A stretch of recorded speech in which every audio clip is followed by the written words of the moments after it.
Part 2, Part 3, and Part 4. Now look at Part 1. Part 1. You are about to hear a conversation between a man and a woman who are having a discussion about enrolling in a university course. First, you have some time to look at questions 1 to 7.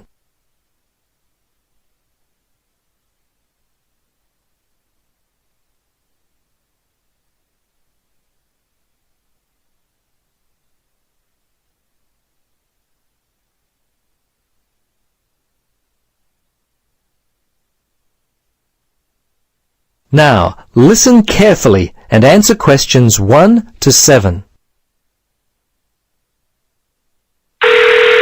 Registrar's office, this is Pam. Yes, hello. I'm calling about enrolling to study at the university. This is the right number? Yes, this is Mitchford University admissions. What would you like to know? Well, basically I need to know what I have to do to be enrolled as a student. You see, I'm currently studying education at another school. I've just finished my first year, but I'm not really enjoying it. I think I'm more interested in accounting. My dad teaches maths, so I thought it might be a good choice. Well, better than business anyway. Okay. Have you received a registration pack? No? How can I get one of those? Well, you've got to have one to register. You can enroll at the university at any time after you receive a registration pack. These are usually available from September for first-year and transferring students, and from November for returning students. On the basis of the information contained in the registration pack, you should attempt to make a firm choice about which courses to study before completing your form. I see. So I've only got a month to get my registration pack in. Can you send me one? Sure. If you are close to a high school, the registration pack and university prospectus are available from the Careers Advisor. Would that be helpful? Well, the closest school's too far away and I haven't got a car. Are there any other ways you can send it to me? Well, for prospective students who have already left school, the registration pack and prospectus are available from the university information line. But that might not be of help for you? No, not really. I'll tell you what, why don't you give me your contact details and I'll send a pack out to you. At least that would be a start. Okay, sounds good. Right. Firstly, what's your name? Richard Dreyfus. That's D-R-E-Y-F-U-S. Your address there, Richard? Unit 12, 15 Sportsman Avenue. That's S-P-O-R-T-S-M-A-N, Mermaid Beach. 4554. And your telephone? Yes, I won't give you my home. Mobile's best. 0414. Hang on a minute, I don't call myself usually. I think it's 0414 658 339. Yes, that's it. Okay, now, do you have email? Yes, I do. It's Dreyfus, my last name, at igo. That's IGO.com. All lowercase letters, of course. Before you listen to the rest of the conversation, you have some time to look at questions 8 to 10.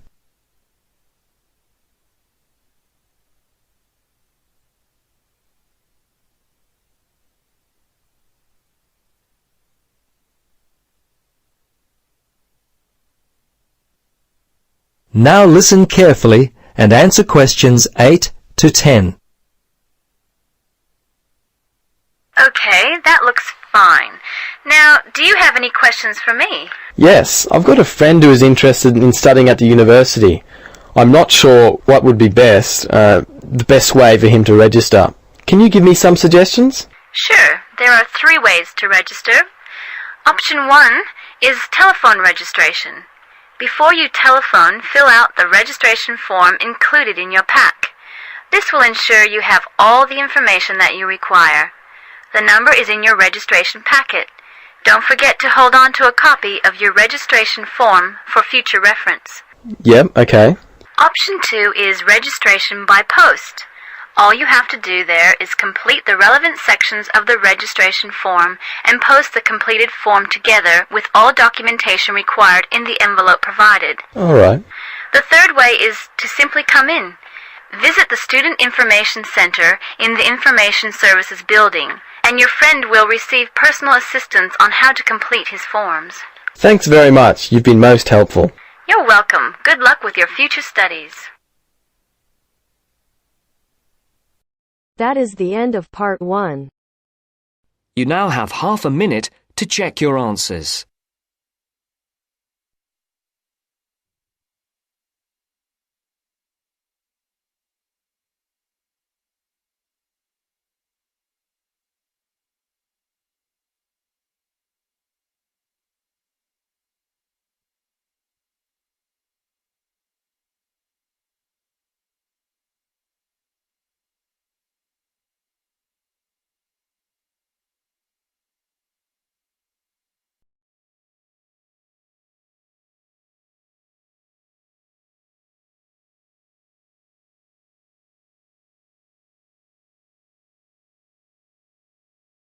Now turns to part 2.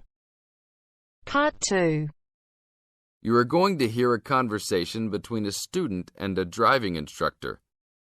First, look at questions 11 to 14.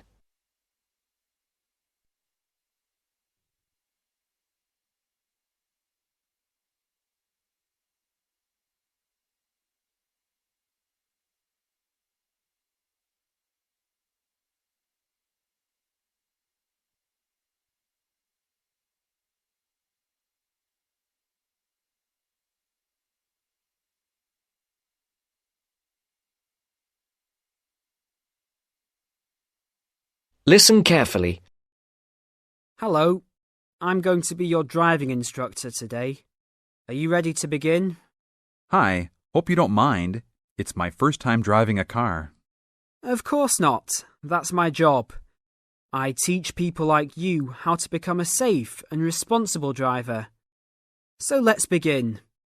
Remember, the most important rule of driving: safety first. There are some steps to follow. First, you should put on your seatbelt.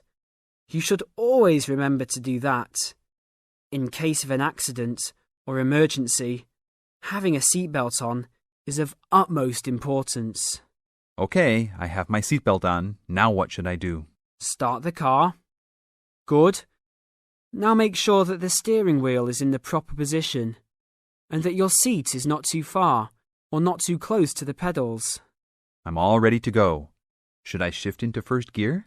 Don't forget to put the parking brake down. You don't want to drive with that up. Oh yeah, I almost forgot. If I have the parking brake on, I won't be able to accelerate. Yes, that's right. Now put the car in reverse and slowly back out of the parking space. Good. Put the car in first gear. When should I shift? Is it better to shift slowly or quickly? You can shift whenever you feel is appropriate. This means shifting should occur smoothly. Do not shift too slowly or you will stall. Shifting too fast will waste gas. Shifting is simple. Just remember to shift smoothly. To shift, you will have to push the clutch and then push the gas pedal. Before the broadcast continues, look at questions 15 to 20.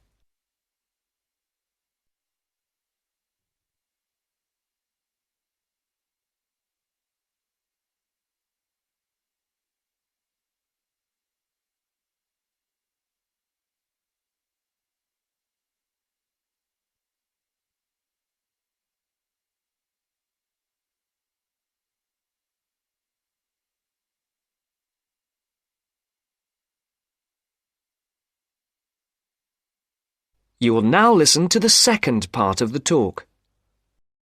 Remember, smoothly is the key to good shifting.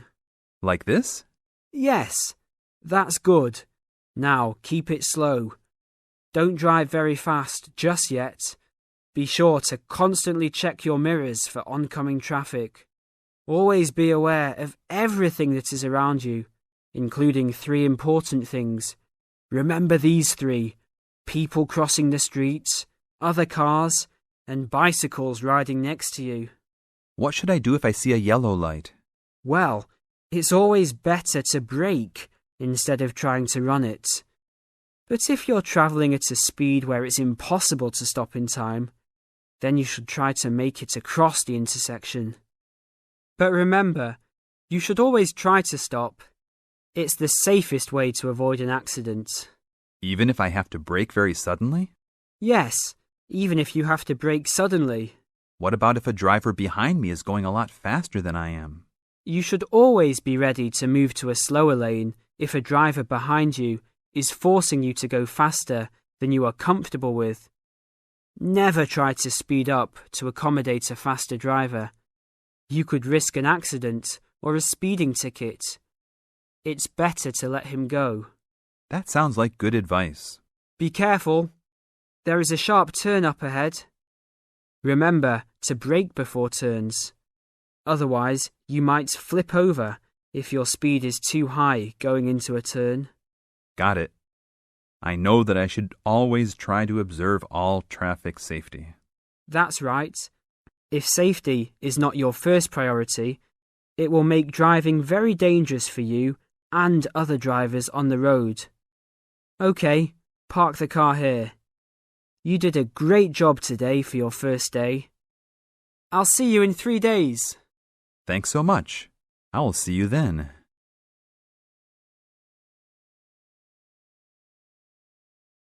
That is the end of part 2. You now have half a minute to check your answers.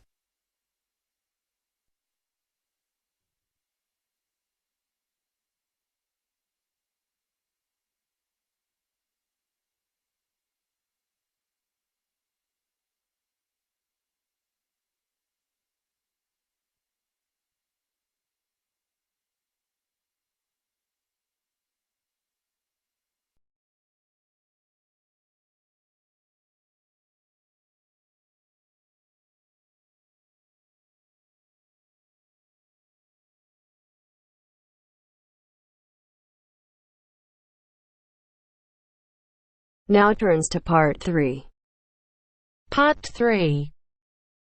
Hear an interview conducted by an interviewer Spiegel with the scientist Peter Piot, who discovered Ebola, a dangerous disease.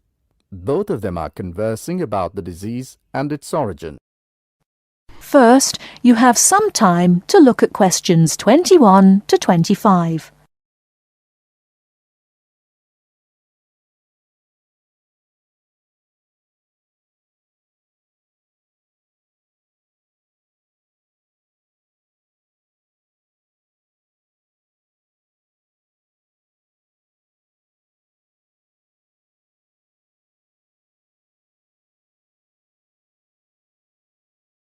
Now listen carefully and answer questions 21 to 25. Professor Piot, as a young scientist in Antwerp, you were part of the team that discovered the Ebola virus in 1976. Can you tell how did it happen?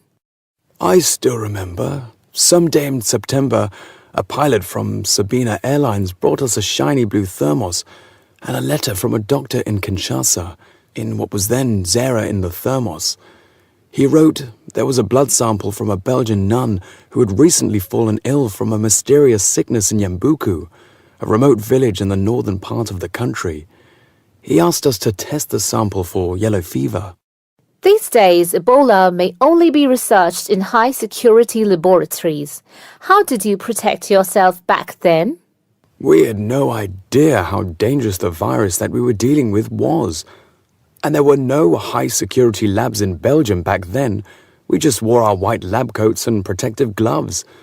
When we opened the thermos, the ice inside had largely melted and one of the valves had broken.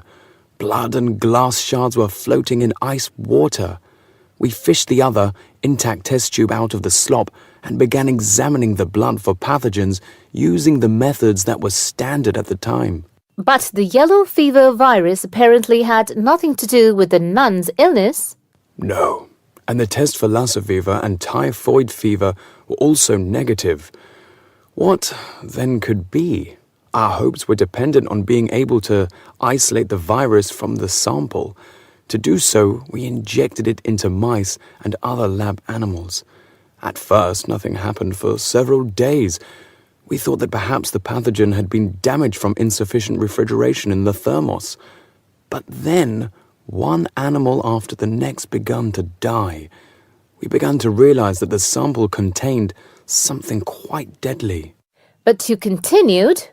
Other samples from the nun who had just died arrived from Kinshasa when we were just about able to begin examining the virus under the electron microscope. The World Health Organization entrusted us to send all of our samples to a high-security lab in England. But my boss at the time wanted to bring our work to a conclusion no matter what. He grabbed a vial containing virus material to examine it, but his hand was shaking and he dropped it on a colleague's foot. The vial shattered. My only thought was, oh shit! We immediately disinfected everything, and luckily our colleague was wearing thick leather shoes. Nothing happened to any of us. Before you hear the rest of the talk, you have some time to look at questions 26 to 30.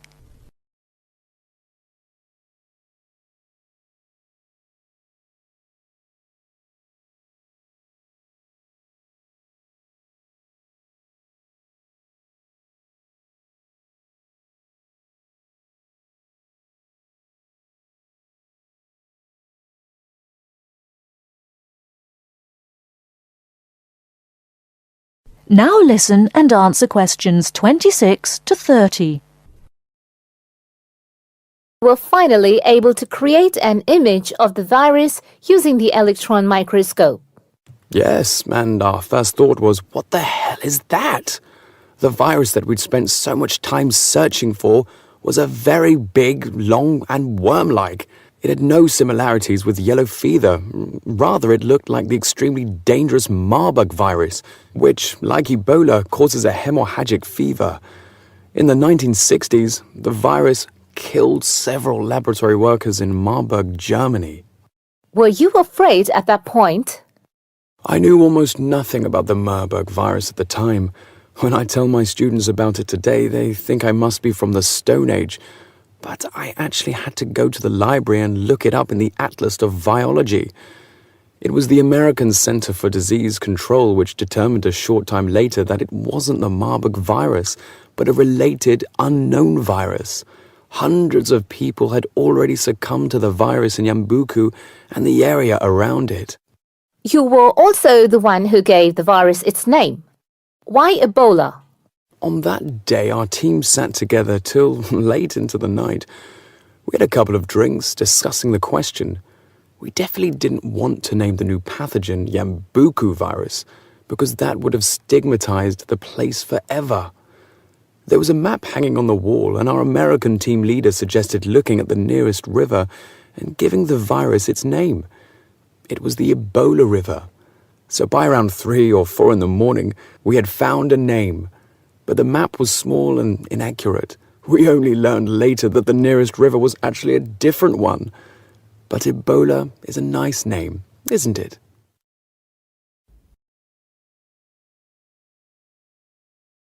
That is the end of part 3.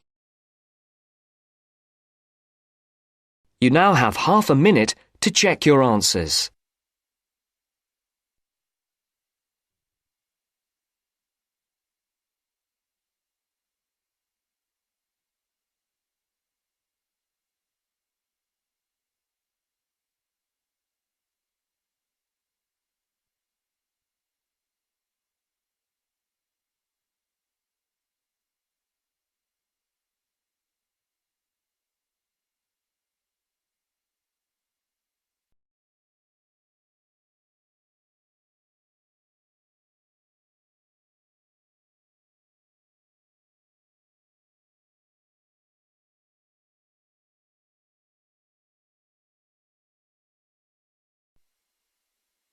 Now turns to part 4.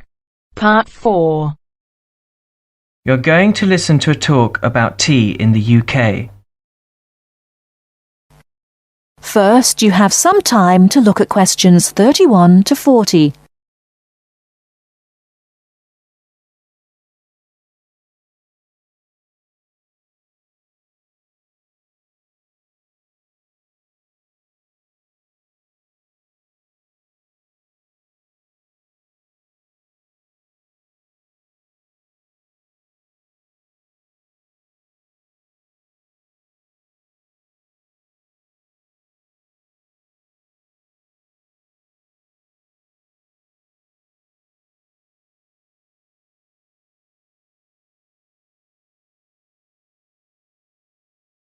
Now listen carefully and answer questions 31 to 40.